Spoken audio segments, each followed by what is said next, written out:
Welcome to Shades of Fashion, where we discuss fashion, self-esteem, and shady-ass topics. I'm your girl, Tony Alyssa Griffiths, a.k.a. Tag. And my name is Vorishan of Vintage Vorishan. And this is Shades of Fashion.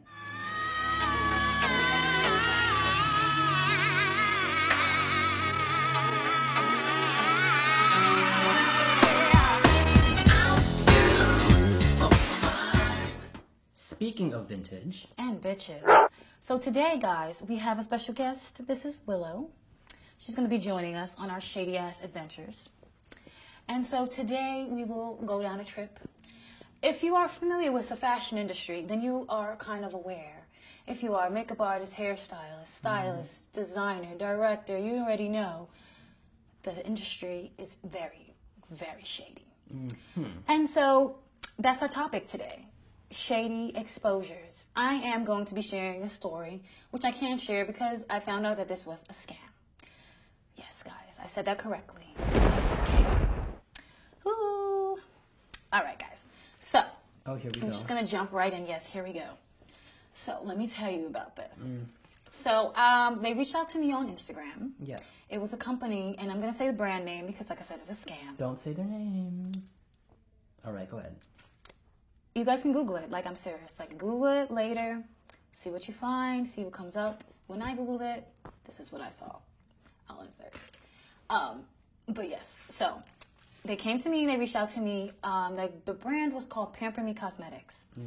And they have a lipstick and a makeup line that they were launching. This is a lipstick right now. I actually love it.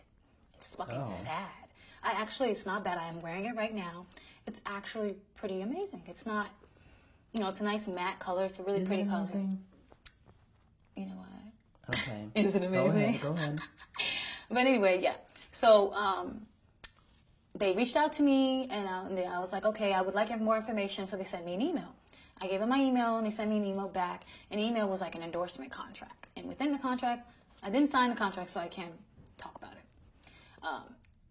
So within the contract, it said, you get sent out to Miami, sent to stay in the Fontainebleau Hotel, and all sorts of bullshit. Wow. And you'll get published in the magazine. And it was like a schedule. Like, it was like really in detail, like, of everything. There's a video on YouTube that I found, like, once I did some research. Because I emailed everything. I did everything that they asked me to, and I didn't hear back from them for a while. So this is why I was kind of skepticating. I bought the lipstick because they asked me to purchase the lipstick.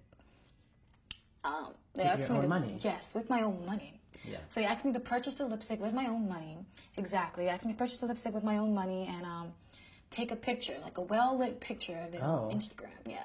Take a well-lit picture and certain hashtags and tag the magazine in. And so I had it up there for a good 2, 3, 4 days, almost a good maybe 2 weeks. Right. Didn't hear anything back. No email, no nothing. But then there was something. But then I kept reading. Then I reread the email, and within the contract, I read that it was them up to them to decide. Oh. So then I was like, okay.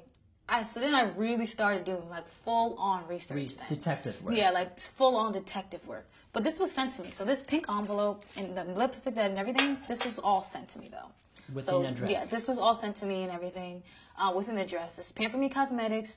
The address is up there. I will do it because I googled the address, and the address that's on here is actually what I got first was a restaurant. That's how I figured out. Like, I was like, wow, this is like really like crazy. What are you doing, Will? Sit down, boo. She agrees with the shade. She does. And at the bottom, it says brand ambassador. It says brand ambassador model at the bottom. Oh, wow. It says even now all that at the bottom. It came in a nice little pink package, I really felt like this was legit. But in the YouTube video, which I will insert that link probably below so you guys can see it. And just so you know, I'm not like she literally says everything in the contract that I literally said. Yes. It was so scary. And then my mom was kind of mad because, she was just like, damn, but she was really excited at first. That's why she was so mad because it was just it was kind of damn, this was something that's, I think that's every model's kind of dream in a sense to be like, oh, you know, flued out, like how they say, flown out, especially, you know, for brand ambassador work. For brand ambassador work, you know, and you get to stay in a nice ass hotel in Miami, you know, and everything. Like, so it was just like, okay, this is really happening for me. Shit is really, you know, about to pop off. So then I started doing some research on the actual magazine itself. Okay. And there was comments, and people were like, "Oh, I DM'd you. I put the picture up. I didn't hear back from you." Like all those comments, and then people did. Then I saw like. Then I seen that their messages were getting deleted. So that's how I knew. Wow. Yeah, you could tell a message was going to delete because I would go back a couple days. Those messages were gone. So fake followers, probably. Yeah, it was like a bot. Like you can tell, like it was like a bot. Like it was really fake. What do you think? Like, I have been through similar situations. Maybe not in the sense of a scam, but I have been shaded by supposedly superiors. Yeah, I'm going to call them superiors. I myself have worked at a vintage store in the Lower East Side.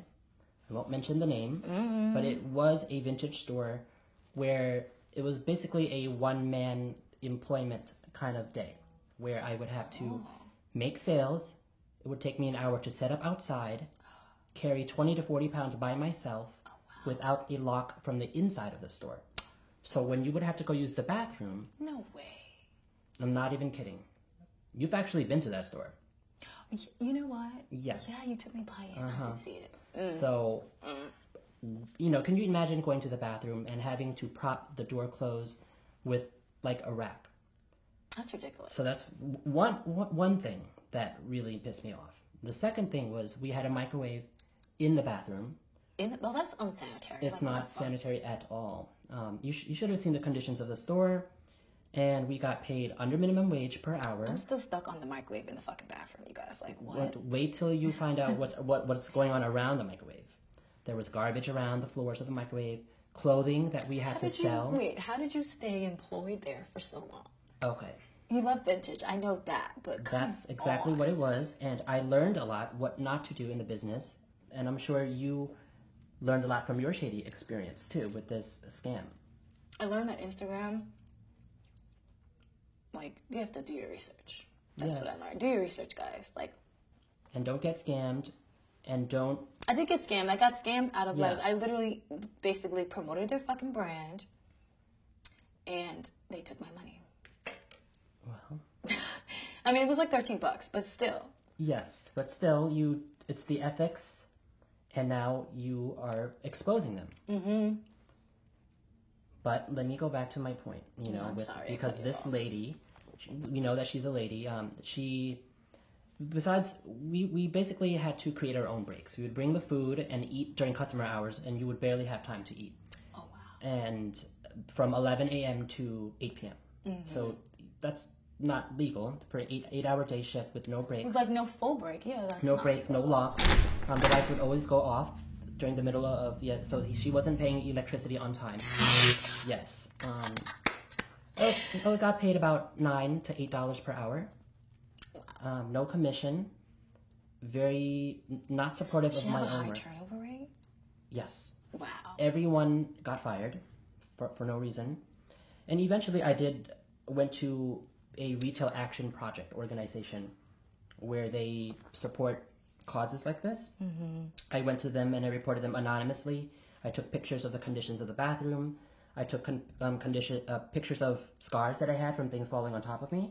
Oh my god! And you could have sued her. I could have, and then guess what? The Retail Action Project basically told me that I did not have a case because of certain ways that things fell on top of me. And I signed up for this job. I didn't leave. I signed up for no breaks. I signed up for no bathrooms. Yeah. So it's all on you as well. Yeah, wow. What do you think about that? I feel like that's interesting because in the retail industry, you can get fucked the same way. You have been. Yeah, and I have. Because before I've gotten into modeling, like when I first started out, I was working retail a lot. Like now I'm not doing so much retail because I can't, like, it gives me a headache. But yeah, I was a third key, mind you. I wasn't even an assistant manager yet. Yeah, I eventually got to assistant manager at another store. But at this store, in this location, I was primarily a third key, which means I'm a key holder. I open and close the store. the store was like, it was so understaffed, and the high turnover rate was so high that most of the time I was working back to back and open and closing the store all the time. I'm not going to disclose this location. Right. Because they still stand to this day. But yeah, I opened and closed the store multiple times. Not in New York. Not in New York, no. Mm-hmm. This was when I worked in Houston. Okay. But yeah, this is when I worked in Houston. Yeah, it was bad because I didn't have breaks. I didn't even have a break sometimes because we were so understaffed, so short staffed.